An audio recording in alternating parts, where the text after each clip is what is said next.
Hello, I'm Raf. I am 24. I live in Cambridge, but I was born in Italy and I studied at Oxford for 4 years.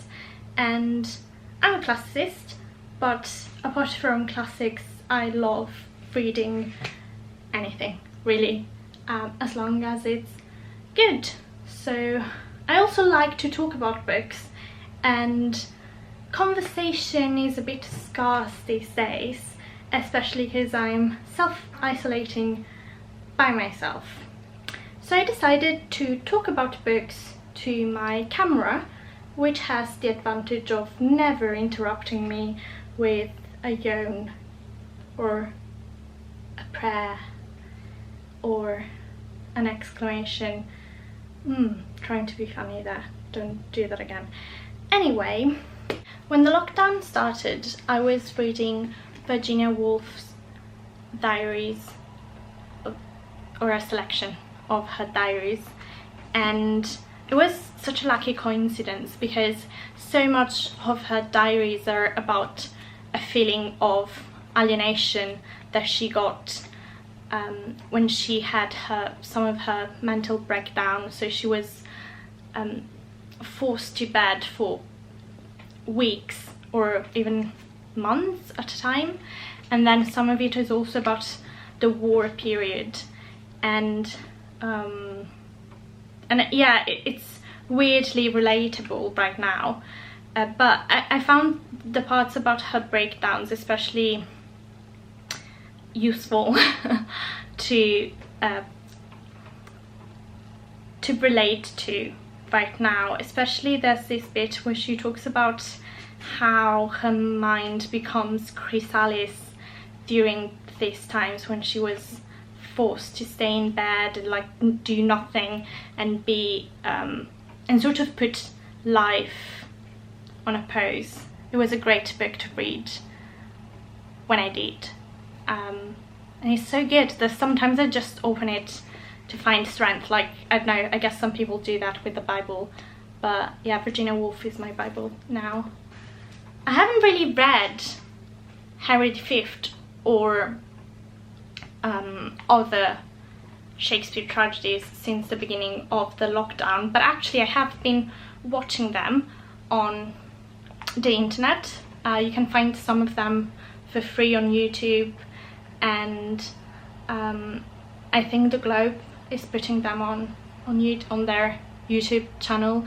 But yeah, I found that on the first day of the lockdown I couldn't focus on anything. I couldn't focus on work because I was worried about my family who's far away. I was worried about the state of the world, but also I couldn't watch anything that felt less important than Shakespeare and that required a smaller degree of concentration than Shakespeare. I found that just focusing on on all the words was enough to like take my brain away from, you know, all of the other thing. But also the feelings in Shakespeare are just so majestic and grand that it felt like the only thing that really got what I was feeling, especially not so much Henry V, but Richard II has a lot on banishment in it, and especially because I'm away from Italy and especially away from my family, like that really kind of resonated with me. Then I read Drive Your Plow of the Bones of the Dead by, I'm gonna butcher this, Olga Tokarczuk, and the protagonist is this woman who lives by herself, by choice, in the mountains, away almost from anyone else, and so I felt like again I could really relate to her alienation. Yeah, I think like what is really interesting about this book right now is comparing the choice of being by oneself to enforced solitude. Yeah, so that went on the list. Then I read Rebecca West's The Judge, which is about a girl who's called Ellen Melville, and she lives in Edinburgh at the beginning of the 20th century. She's a feminist, she's oh god she's a suffragette. I can't believe I didn't remember the word for suffragette. Although she loves Edinburgh and she loves her mother with whom she lives, she just feels like she can't connect to the people around her, to like her fellow citizens and her the people who work with her. And then she crosses paths with this other woman who's called Marion, and then we get to see isolation from the other end of the spectrum, because she's a social outcast, or she's been a social outcast, and it's, yeah, I love that. I'm a huge fan of, sorry, the book pile is like hiding me now. I'm such a huge fan of Jane Eyre. I've read it so many times. Oh, I love Jane Eyre. Anyway, now we're talking about White Sargasso Sea. And White Sargasso Sea is about Mrs. Rochester. So, spoiler alert for Jane Eyre. The first Mrs. Rochester, and who's called Antoinette Mason. So the story begins with Antoinette as a child, and then it goes on to when she meets Mr. Rochester and they get married, and then they go to England, and then Jane Eyre starts. What I found a bit unsatisfying about White Sargasso Sea was that not enough space, I think, is given to Antoinette's own voice, because it's divided in 3 parts, I think, and the central part is narrated by Mr. Rochester. And weirdly, like, Mr. Rochester's part is the one that I found easier to read, or like easier to get into, and I found it was really interesting to look at her from his perspective, because he convinces himself that she's crazy, or somehow comes to the decision that she is crazy and that he should close her, like lock her in an attic.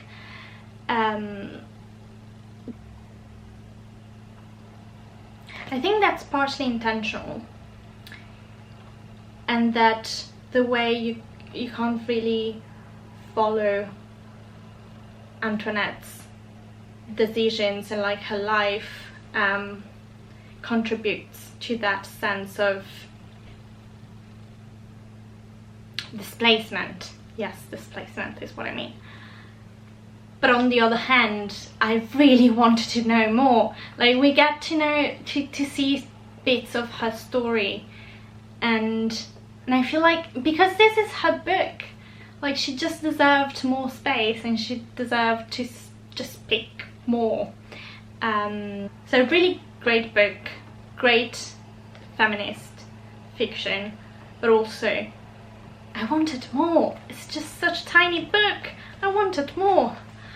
And then I read Sense and Sensibility again. I don't remember how many times I've read it.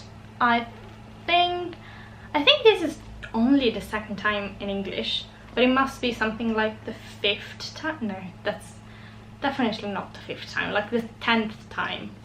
No, not the 10th, somewhere in between that. The first time I read it, I really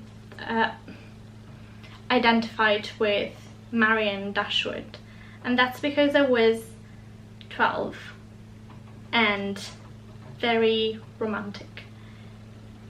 And then all of the other times that I read it, I wanted to identify with Eleanor, and eventually I identified with Eleanor. But this time, when I read it, I found myself looking forward to the bits where Marianne really loses it.